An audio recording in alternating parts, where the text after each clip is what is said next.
എല്ലാവർക്കും അറിയുന്ന ഒരു കാര്യം എന്ന് വെച്ചുകൊണ്ട് നമ്മളെ നാട്ടിലൊക്കെ പാലിറ്റീവ് ഉണ്ട്. ഞാൻ ഇന്ന് എൻ്റെ നാട്ടിലുള്ള ഒരു പാലിറ്റീവിലേക്ക് പോകട്ടോ. അങ്ങനെ പോകുന്ന സമയത്ത് ഇന്ന് ഡ്രൈവറായിട്ട് അപ്പോൾ ഉള്ളത് ഞാൻ വളണ്ടിയർ ആയിട്ടാണ് പോയത്. അങ്ങനെയെല്ലാം കൂടി ഓൻ എന്നോട് പറഞ്ഞു വെച്ചുകൊണ്ടെങ്കിൽ നീ കറക്റ്റായിട്ട് സൈഡൊക്കെ നോക്കണം. ഞാൻ കറക്റ്റായിട്ട് സൈഡ് നോക്കി പറയുമ്പോഴത്തേക്കും ഓൻ കറക്റ്റായിട്ട് വളച്ചടത്തേക്ക് അങ്ങനെ ആളെല്ലാവരും കൂടി ഒരു പേഷ്യൻറ്റിൻ്റെ വീട്ടിലിങ്ങ് എത്തിയ ഉടനെ നമ്മളെ സിസ്റ്ററിങ് ഇറങ്ങിയിട്ട് നേരെ മൂപ്പർക്ക് വേണ്ട സാധനങ്ങളൊക്കെ എടുക്കാൻ വേണ്ടിയിട്ട് ഡിക്കിങ് തുറന്ന് കിട്ടുമോ.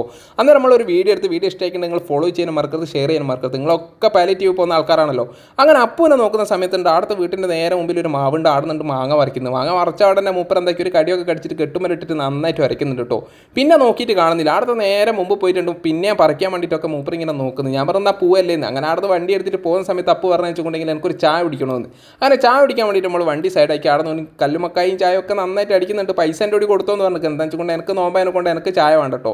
അങ്ങനെയെല്ലാം കൂടി ഓലൊക്കെ നന്നായിട്ട് കുടിക്കുന്ന സമയത്ത് ഞാൻ പറഞ്ഞാൽ പിന്നെ ഞാൻ എടുക്കാം വണ്ടിയിൽ നിന്ന്. അങ്ങനെ ഞാൻ വണ്ടി എടുത്തിട്ട് നേരെ ശാന്തിയിലേക്ക് പോയി കേസൊക്കെ കഴിഞ്ഞ്. അപ്പോൾ നമ്മളെ ചാനൽ ഇഷ്ടമാക്കിയിട്ട് നിങ്ങൾ ഫോളോ ചെയ്യുക, പ്രത്യേകിച്ച് മറക്കരുത്, പിന്നെ ഷെയറും ചെയ്യുക.